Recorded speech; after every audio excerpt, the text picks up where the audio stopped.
আজকে একটা বিশেষ কথা বলবার জন্য ভিডিওটা করেছি। ভিডিওটার মূল প্রতিপাদ্য বিষয় হলো আমরা যারা আমরা বিশেষত অনলাইনে ফেসবুকে বা অন্য কোনো একটা মাধ্যমে, সমাজ মাধ্যমে বা মিডিয়ার ভেতর দিয়ে আমরা অনেক সময় আমাদের কিছু ব্যক্তিগত কাজকর্ম বা ব্যক্তিগত ফটো বা ব্যক্তিগত কোনো একটা ঘটনাকে তুলে ধরার প্রধান উদ্দেশ্য হলো আমাকে জানানো, সবাইকে আমরা জানাতে ভালোবাসি। কিন্তু একটা সমস্যা থাকে তার ভিতরে। সেটা হচ্ছে আমরা যখন আমাদের কোনো বিষয়বস্তুকে অন্যের সামনে তুলে ধরি, কোনো একটা হয়তো, যেমন এক্সাম্পল আমরা বলি একটা কথা, লেট মি সে, আমি একটা বাড়ি কিনছি বা বাড়ি কিনবো। বাড়িটা হয়তো দুদিন কিনেছি, কেনার পরে আমি সেটাকে স্টেটাসে দিয়ে দিলাম, ফেসবুক ফিডে দিলাম, নিউজ ফিডে দিলাম, রিলসে দিলাম। এতে একটা সমস্যা হয়। সমস্যাটা কীরকম? সমস্যাটা যে এই রকম যে ওইটা যারা দেখছেন, হয়তো আপনি বাড়িতে তখন ঢুকতে পারেন বা বাড়িতে 2-4 দিন ঢুকেছেন, তাদের চোখ লাগে, বলে না, চোখ লেগে যাওয়া, নজর লাগা সব থেকে বড় কথা। এই জিনিসটা যারা করেন তারা খুব দেখবেন তাদের ব্যক্তিগত জীবনে হয়, সেই বাড়ি নিয়ে সমস্যা হয়। আবার যারা দেখবেন রিলেশনশিপ নিয়ে ফেসবুকে খুব আপডেট দিতে থাকেন। আমি জানি না আপনাদের কোন চিন্তা ভাবনা থেকে করেন কাজটা। কিছু দিনের মধ্যে দেখবেন সেই রিলেশনশিপ মানে ব্রেকশিপে পরিণত হয়ে যায়। তার কারণ হচ্ছে কি, আপনি যে মুহূর্তে রিলেশনশিপ স্টেটাসটা আপনি দিচ্ছেন, সেই মুহূর্তে জানবেন শুধু আপনি দেখছেন না, বা আপনার শুভাকাঙ্ক্ষীরা দেখছে না, এমন কিছু ব্যক্তিরাও দেখছেন যাদের আপনি চেনেন না। আর তাদের মধ্যে কিছু কিছু ব্যক্তি থাকেন যাদের এত নজর দোষ প্রথমত থাকে, এবং মেবি আবার কিছু লোক থাকে যারা অকাল্ট নিয়ে কাজ করেন, আবার কিছু লোক থাকে যারা সিঙ্গেল। তাদের ভেতরকার জ্বালা থেকে আপনার পোস্টটা দেখছে সে, আপনি জানেন সেটা? জানেন না তো? যখনই আপনি কোনো রিলেশনশিপ স্টেটাসটা দিচ্ছেন, তখন কেউ একজন ভেতর থেকে বলছে এর ভেঙে গেলে ভালো হয়। বিশ্বাস করে, নজরদোষ কাজ হয়, এইভাবেও হয়। এবং আরও একটা ঘটনা আছে, আমি আমার আহ, খুব পরিচিত মহল থেকে একটা, মানে তিনি আমার খুব পরিচিত, এবং তার রিলেটিভের কাছ থেকে শুনেছিলাম যে তিনি পিঠে ভাঙার মন্ত্র জানতেন। পিঠে ভাঙার মন্ত্র কীভাবে জেনেছেন না, কোনোভাবে কোনো একজন ব্যক্তি তাকে পিঠে ভাঙার মন্ত্র শিখিয়ে দিয়েছিল। ইভেন বিশ্বাস করতে পারবেন না, তিনি যদি কোনো বাড়ির পাশ দিয়ে যেতেন, শুধু পিঠের যদি গন্ধ আসতো বা পিঠে কথাটা যদি উল্লেখ কেউ যদি বলে ফেলতো তার সামনে, তার বাড়ি সেই দিন সমস্ত পিঠে ভেঙে যেত। আপনারা কল্পনা করতে পারবেন না এই ফেসবুকে স্ট্যাটাস দেওয়াটা কতটা সাংঘাতিক। এবং যারা স্পেশালি যারা তন্ত্রের কাজ করছেন, তন্ত্র মন্ত্র নিয়ে কাজ করেন, তাদের ব্যাপারটা হচ্ছে আরও সাংঘাতিক। কীরকম ঘটনা? আপনি হয়তো কোনো ক্রিয়া করছেন, ক্রিয়া করতে গিয়ে আপনি সেইটাকে তখনও ফল প্রাপ্তি হয়নি, তার আগে আপনি ফেসবুকে স্ট্যাটাস দিয়ে দিলেন। হয়তো আমি কোনোভাবে বা কোনো একজন ব্যক্তি আছেন যিনি হয়তো ক্রিয়া নষ্ট করবার মন্ত্র তিনি জানেন, তিনি ওইটা দেখা মাত্র আপনার ক্রিয়াটি নষ্ট হয়ে যাবে। যে কোনো ভালো জিনিসকে যতক্ষণ না ফলপ্রাপ্তি হয়, যেমন একটা বাড়ি কিনেছেন, অ্যাটলিস্ট 1 মাস থাকুন, তারপরে আপনি স্ট্যাটাস দিন। অন্তত যদি আমাকে জিজ্ঞেস করেন যে কতদিন বাদে স্ট্যাটাস দেওয়া উচিত, আমি বলে 1 বছর বাদে দিন। যদি কোনো গাড়ি কিনে থাকেন, অন্তত 1টা মাস অপেক্ষা করুন, তারপর স্ট্যাটাসটা দিন। অন্তত গাড়ির ওপর নজরটা লাগবে না।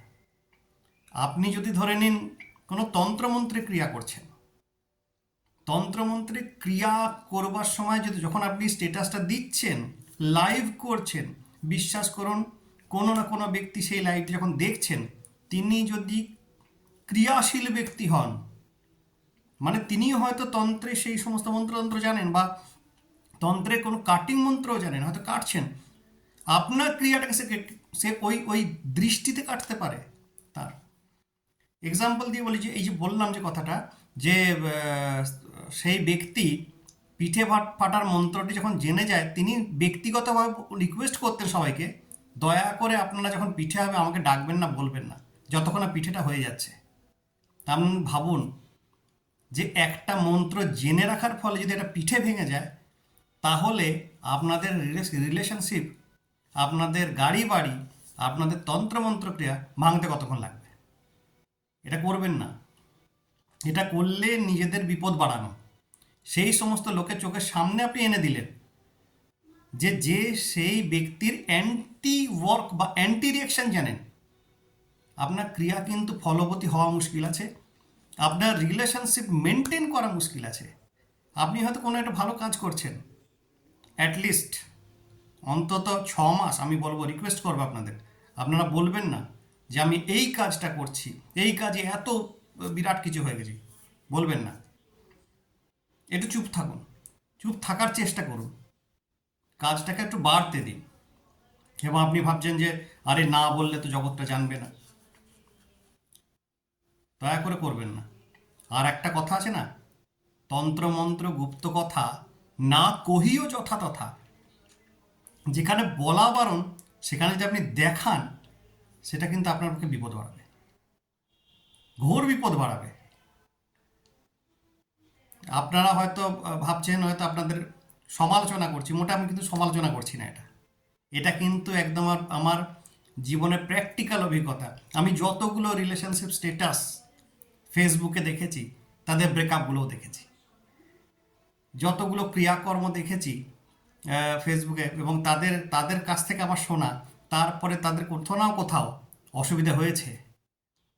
যতগুলো ভালো ভালো তাদের শুভ কাজ জীবনে এসছে, তারা যখন সঙ্গে সঙ্গে সেটাকে ফেসবুকে মানে গায়ে হলুদ যেতে না যেতেই সবটা একবারে দিয়ে দেওয়া, তাদের কিন্তু ইন্টারাকশান হবেই তাদের লাইফে, তাদের ব্যক্তিগত জীবনে, তাদের ব্যক্তিগত সম্পর্কে, তাদের গাড়ি বাড়ি। আপনি যা দিচ্ছেন সব সময় জানবেন আপনি কিন্তু ওপেন প্ল্যাটফর্মে দিচ্ছেন, এটা কেয়ারফুল থাকুন। আর কিছু না, আপনাকে জানানো যে এই সমস্যাটা কিন্তু আসে, আর এই সমস্যাটা কিন্তু জানবেন কোনো জায়গাতে আপনি কিন্তু কোনো এর কোনো মেডিসিন নেই, একমাত্র আপনার সাবধানতাই কিন্তু মেডিসিনের। এই সাবধানতা যদি অবলম্বন করতে পারেন, আমি বলবো আপনাদের অন্তত আপনার সুরক্ষিত। আপনার বলবেন না এভাবে এভাবে কখনো কোনো স্টেটাস দেওয়া, এটা কিন্তু মোটেই বুদ্ধিমানের কাজ নয়। আপনি ভাবছেন যে আরে বিরাট কিছু হয়ে গেলাম, না, আপনি বিরাট কিছু হলেন না, মোটেই হলেন না। কোনো যদি গুপ্ততন্ত্র ক্রিয়া করেন, দয়া করে সেটা ফলপ্রাপ্তি পর্যন্ত একটু গুপ্ত রাখুন, নাহলে এর যে রেজাল্টটা হবে সেটা ভোগান্তি আপনারও হবে, আপনার ক্লায়েন্টেরও হবে। ভোগান্তি মানে দুর্ভোগ ভোগান্তি। আপনি কোনো একটা মানুষের সঙ্গে রিলেশনশিপে গেছেন, সেটাকে দিয়ে দিলেন।